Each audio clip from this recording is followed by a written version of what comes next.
कितना सुंदर का है। कोई व्यक्ति व्यसन में डूबने लगा, अपना लड़का, अपना बेटा जिसको आप मदिरा के नशे में देखना नहीं चाहते, अपना बेटा, अपना बच्चा जिसको आप व्यसन में नहीं देखना चाहते, और सूचना मिल रही है कि वो व्यसन कर रहा है, नशा कर रहा है। के परेशान हो गए, नशा मुक्ति केंद्र में छोड़कर आ गए, वो नशा छोड़ने को ही तैयार नहीं है। तब नंदी का जो पैर उठा हुआ होता है उसी पैर के पास में एक छोटी सी कटोरी में जल रखा जाता है, छोटी सी कटोरी में जल, उसमें एक बेलपत्र डाल दिया जाता है। महाराज, जब आप शिव जी के मंदिर में जाओ, नंदी के उस चरण के पास में कटोरी में जल रखेंगे बेलपत्र डालकर, और अपना जो एक लोटा जल लेकर आए हो वो शिव जी को चढ़ाओगे, प्रार्थना करोगे। जल चढ़ाने के बाद आप जब वापिस आओगे, उसी कटोरी को जो बेलपत्र रखा हुआ जल है उसको लेकर आइए, और जो व्यसन में डूबा हुआ व्यक्ति है, जो बच्चा नवयुवक नशा नहीं छोड़ रहा है, उसको धीरे धीरे रोज प्रतिदिन वो जल थोड़ा थोड़ा रोज का देना प्रारंभ करिए। धीरे धीरे उसको व्यसन से नफरत होने लगेगी और वो छोड़ना प्रारंभ कर देगा। व्यसन का कितना भी ग्रसित होगा, वो धीरे धीरे धीरे धीरे उसको छोड़। ये नंदी का एक चरण जो ऊपर होता है, धर्म का चरण, ये कोई साधारण चरण नहीं है नंदी का। ये नंदी का कोई साधारण चरण नहीं है।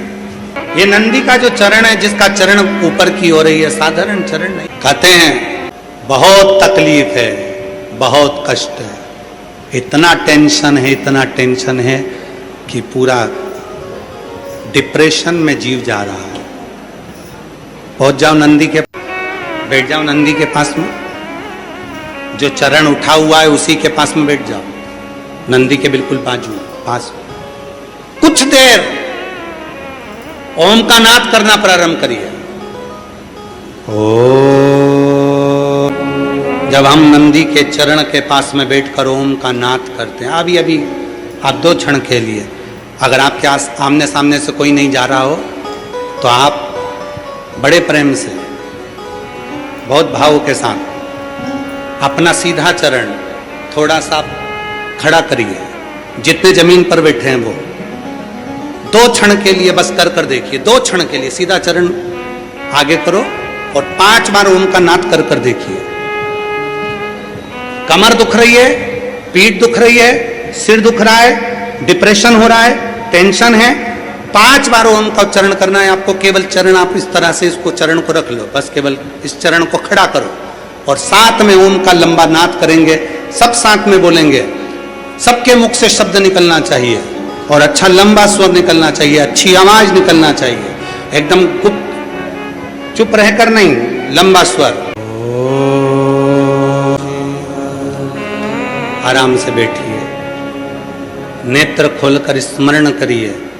आपके जीवन का जो सुख होगा, आपको ऐसा महसूस होगा कि मैं एकदम हल्की हो गई, मेरे भीतर से कुछ निकल गया, जो मेरे भीतर का कुछ दर्द था, तकलीफ थी, वो समाप्त। नंदी का चरण, नंदी का चरण, सीधा चरण।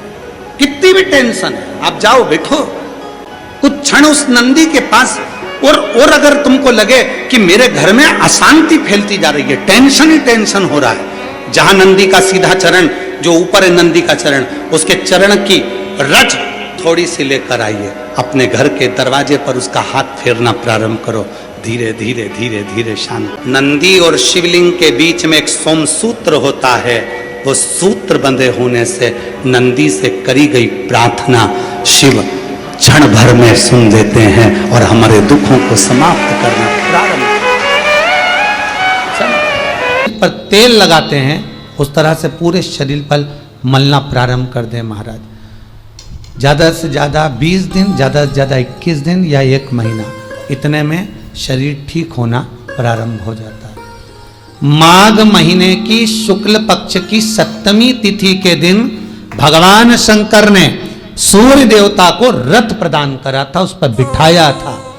तो सूर्य देवता ने शिव से प्रार्थना करी थी, भोलेनाथ आपने मेरी कामना पूर्ण करी है, मैं क्या कर सकता हूं। शंकर भगवान कहते हैं तुम मुझे कुछ देना चाहते हो? हाँ, शिव जी कहते हैं फिर तो ये रथ भी हम वापस ले लेते।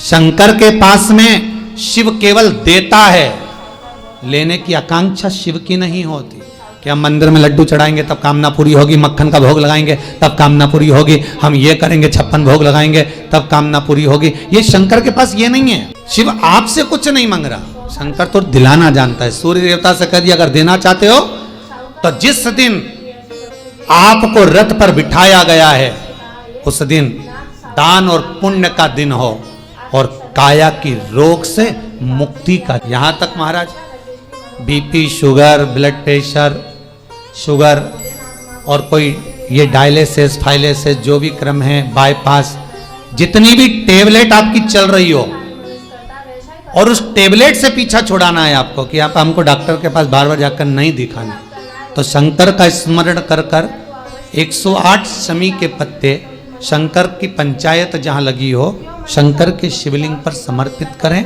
शमी के पत्ते 5 कमलगट्टे समर्पित कर दें और जल चढ़ाते जाएं। एक शमी का पत्ता जब चढ़ाएंगे तो फिर पानी चढ़ाना है, शमी का पत्ता चढ़ाएंगे फिर पानी चढ़ाना है। नाम और गोत्र का स्मरण कर कर चढ़ाइए, बाबा से विनती करिए और विनती कर कर शिव पंचायत की पूजन कर कर अपने घर पर आइए। जितनी भी बीमारियां हैं, रोग समाप्ति पर जाएंगे, आपको टेबलेट दवाई नहीं खाना पड़ेगी। बाबा से विनती, बाबा को निवेदन करना है आप एक एक तिथि का स्मरण, जहां शंकर ने दिया है, जहां शिव ने करुणा करी है, जहां शंकर कृपा। महाराज सूर्य नारायण भगवान हाथ जोड़ लिए बाबा विश्वनाथ शंभु शंकर के, त्रिकालदर्शी कैलाशी अविनाशी मेरे भगवान शिव के नमन कर कर तभी उसी समय पर संज्ञा देवी आ गई। सूर्य नारायण भगवान की धर्म भगवान शिव से कहती हैं महाराज मेरा निवेदन स्वीकार करिए। बोलो क्या निवेदन है? आपने मेरे पति को रथ प्रदान किया, मैं आपसे केवल इतना मांगना चाहती हूं कि मेरे गर्भ से ऐसी कन्या का जन्म होना चाहिए, ऐसी कन्या का जन्म मेरे गर्भ से हो जो महाराज दुख ताप और मेरे पुत्र यम की कैद से लोगों को मुक्त कर दे। ठीक है, बाबा शंभु शंकर संज्ञा देवी को कहते हैं आप चिंता ना करें, आपके गर्भ से जो कन्या उत्पन्न होगी, सूर्य नारायण भगवान की 2 बेटियां, एक यमुना और एक यमुना और ताप्ती, तुम्हारे गर्भ से जो कन्या जन्म लेगी वो संसार सागर में मानव जाति का कल्याण करेगी। जाओ तुम्हें वो फल अवश्य प्राप्त होगा।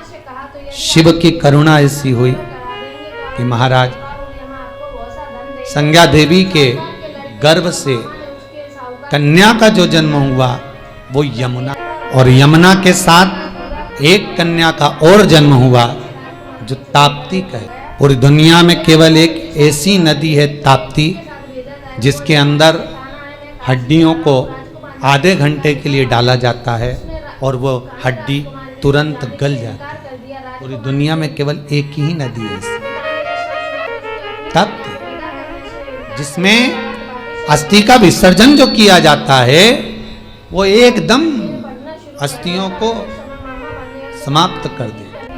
ताप्ती यमुना भक्ति के प्रतिबिंब को आगे बढ़ाती है। यम की कैद से अगर कोई छुड़ाने वाली है तो महारानी पटरानी यमुना जी नित्य प्रति स्मरण करने वाले को सुख का अनुभव कराएगी।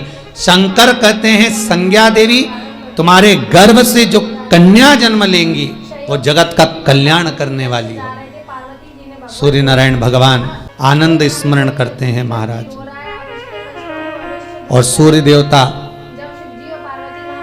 उसी समय पर भगवान शिव की आराधना करते हुए शंकर की आज्ञा से रथ को लेकर चलते हैं। जब आकाश मंडल पर सूर्य नारायण भगवान ने ये विचार किया कि इस पूरे मंडल पर, पृथ्वी पर भगवान शिव का आधिपत्य है, भगवान शंकर विराजमान है, और शिव मुझे ये रथ प्रदान करें तो मैं क्यों ना ऐसे भगवान की परिक्रमा करूं।